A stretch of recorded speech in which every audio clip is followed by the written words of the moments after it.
Aduh, kenapalah tak ada gear reverse. Wah. Oish, sakit. Bismillahirrahmanirrahim. Hai guys, assalamualaikum semua. Bertemu kembali dalam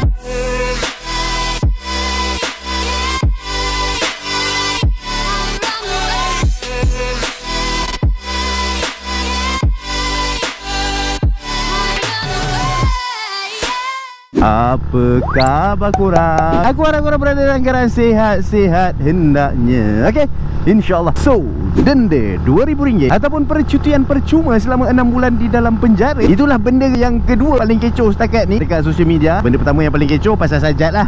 Lain daripada tu juga, kalau ikutkan daripada Seksyen 64. Seksyen 64 ke Seksyen berapa aku tak ingat, Akta Pengangkutan Jalan 1987, pihak polis juga ada kuasa untuk menyita motosikal tersebut. Maksudnya selain daripada kena saman RM2,000, kena penjara 6 bulan, motor tu juga boleh disita, boleh dirampas serampas-rampasnya. Itulah yang telah pun diwar-warkan oleh Encik Pengarah JSPT Bukit Aman. JSPT ni Jabatan Siasatan Pesalah Trafik ke Polis Trafik, entah, tak tahulah aku maksud dia. Tapi itulah yang diwar-warkan oleh Encik Pengarah tersebut dalam press conference baru-baru ni. Tak adalah baru sangat, dah lama dah, dalam 2 minggu lepas rasanya benda ni. Dan kalau korang perasan dekat social media lah khasnya, kalau korang ambil tahulah kan, pihak polis sekarang ni tengah bersemangat wajar dalam melakukan operasi khas exhaust bising ni lah. So itulah dia secara ringkasnya kronologi benda yang kita akan bawangkan pada hari ni. Sebenarnya benda ni aku malas nak ulas tau, tapi ada je yang DM lah, yang apalah, minta aku buat video lah, minta aku ulas lah pasal benda ni. Alasan standard YouTuber. Tapi tak apa, aku akan ulas jugalah secara ringkas. Secara ringkas aku akan cuba mempadatkan sepadat yang mungkin, biar dia padat, ketat dan sendat. Dan paling penting benda tu sampai. First of all, harus diingat bahawasanya akta yang melibatkan bunyi bising ataupun exhaust bising ni, tak kisah mana-mana kenderaan sekalipun, sama ada motosikal ataupun kereta ke, lori ke, kapal terbang ke, jet pejuang ke apa ke, benda ni sebenarnya dah dikuatkuasakan start daripada tahun 1959 lagi. Dan kalau kita tengok Akta Pengangkutan Jalan pula kuatkuasakan pada tahun 1987. Lama tu, tahun 59 dengan tahun 87. Maksudnya apa? Maksudnya benda-benda modifikasi ni, tak kisahlah modifikasi enjin ke, exhaust ke, apa ke, semuanya benda ni dah lama dah, daripada dulu lagi. Cuma kita nampak benda ni macam seolah-olah jadi macam double standard. Lepas tu ramai yang mengatakan ataupun ramai yang merasakan bahawasanya diri mereka sebagai seorang rider itu telah dianaktirikan oleh pihak-pihak berkuasa tempatan. Sebab benda ni daripada dulu lagi, kalau korang perasan kan, asal operasi je mesti nak cegah pasal motor itu, motor ini, motor modi itu, motor modi ni kan. Benda ni memang dari azali lagi. Yang bawa motor ni confirm akan dibenci. Dah lah dibenci oleh pihak berkuasa, lepas tu dibenci pula oleh pengguna-pengguna jalan raya yang lain. Nak duduk atas highway pun tak tahu lah nak duduk jalan mana, lorong kiri salah, tengah salah, kanan salah, tak faham kan. Sampai macam tu sekali lah tahapnya kita ni dibenci. Okey, itu yang pertama lah. Yang pertama aku nak highlight ataupun nak bagi tahu yang benda ni sebenarnya dah lama. Bila bercerita pasal modi ni, benda ni sebenarnya memang daripada dulu lagi tak boleh. Okey, yang kedua pula pasal bunyi bising. Sebab untuk operasi khas exhaust ni, apa yang diorang emphasize, diorang fokuskan pada bunyi bising lah. So untuk bunyi bising ni, korang tengoklah klip ni.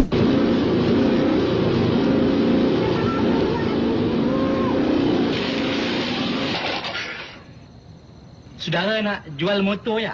Kita tak mau belilah. Oh, kau sindir je. Ini motor aku punya motor. Aku punya suka dah. Bukan kau punya motor. Kau tahu tak? Ini apa dia? Ini bunyi dia terlalu sangat kuat lah macam motorboat. Pung pung pung pung begitu. Pung pung pung pung begitu. Itu compression dia lah tinggi. Jadi saya nak bunyikan biar pelan sedikit. Nak kasih tak bunyi pun boleh. Oh, dia pakai exhaust besi rupanya. Patutlah bunyi pom-pom kuat sangat.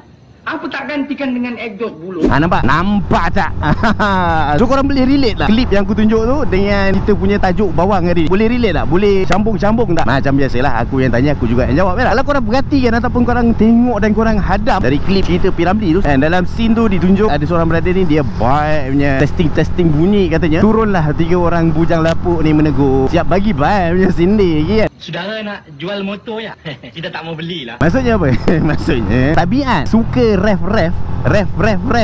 dekat kawasan perumahan especially adalah tabiat yang tidak baik untuk kesihatan dan juga mengganggu ketenteraman dan juga kesejahteraan sejagat. Setuju? Setuju.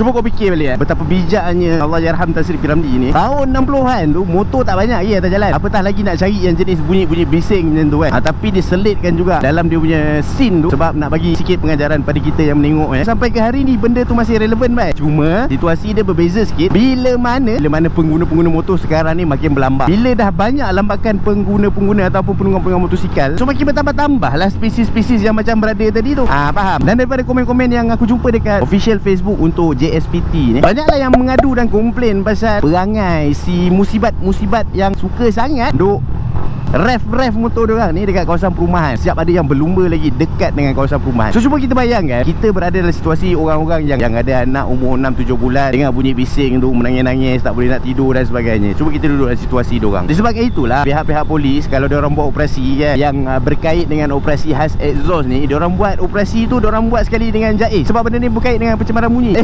Bukan JAIS. JAIS tu yang cari sajat. JAS, Jabatan Alam Sekitar. Maafkan saya ya. Pasal itulah JAS ni pun terlibat sama. Okey, so yang menjadi isunya, kenapa benda ni macam tiba-tiba boom, tiba-tiba macam menjadi satu isu yang besar pasal exhaust ni? Disebabkan tabiat malaun tadi lah yang aku cerita tadi tu, yang suka sangat apa?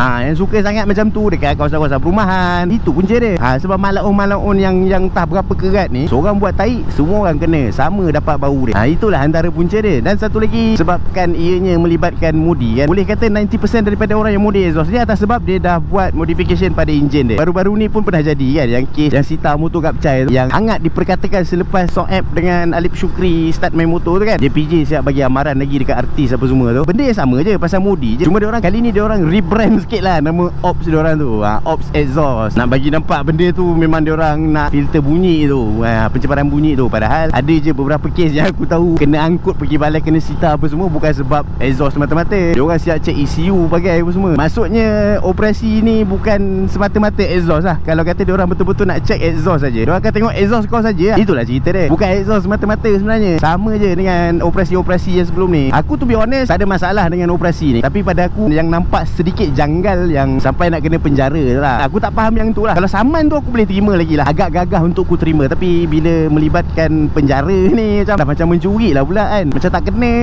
masuk penjara, lepas tu orang dalam penjara tanya, kau kena penjara sebab apa ni? Aku kena sebab bunuh orang. Aku sebab pakai exhaust perang. Takkan macam tak apa-apa kena tu. Itu yang pertama. Dan yang kedua pula, harap-harap abang tak dengar, banyak lagi kot kesalahan-kesalahan yang lain yang macam high risk yang diorang boleh fokus. Faham tak? Contohnya macam kesalahan-kesalahan yang membahayakan nyawa, macam tak pakai helmet. Kau ingat apa kalau aksiden terseret kepala?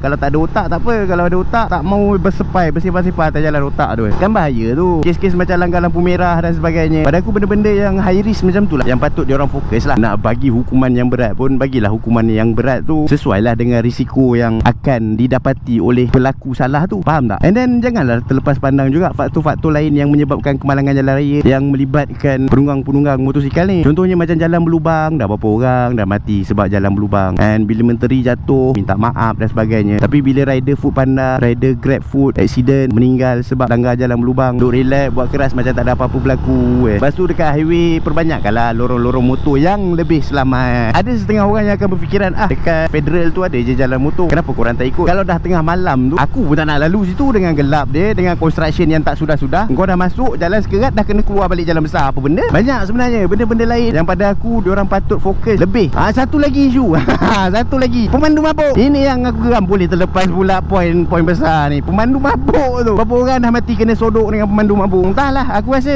ramai dah meninggal. Usah kata yang bawa motor, yang tak bawa motor, yang jalan kaki, yang meniaga tepi jalan pun dah berapa ramai yang meninggal sebab kena langgar dengan pemandu mabuk ni. Cuba fokus dulu pada benda-benda yang macam tu juga. Pokok pangkalnya benda ni undang-undang. Nak tak nak, suka atau tidak, kita sebagai rakyat ni kena ikut je lah. Kita marah-marah kan, mengamuk-mengamuk macam mana sekalipun, kalau dah kena tahan tu, saman kena bayar juga. Di antara dua, sama ada kau hadap je dengan kau punya exhaust perang tu, ataupun kau tukar balik exhaust standard, tunggu sampai keadaan sejuk balik. Benda ni dia akan cool down juga lama-lama. So don't worry, be happy, relax sudah. Okay, so okay lah guys, aku rasa cukup sampai sini dulu video aku untuk kali ni. Nak sangat kan cerita pasal exhaust bising. So pada yang sedang menonton, aku ucapkan banyak-banyak terima kasih. Jangan lupa untuk klik like, share, komen dan juga subscribe. Pada yang belum subscribe, pada yang dah subscribe, aku ucapkan banyak-banyak terima kasih juga atas sokongan korang. Akhir kata, sehingga kita berjumpa lagi di lain video. Assalamualaikum.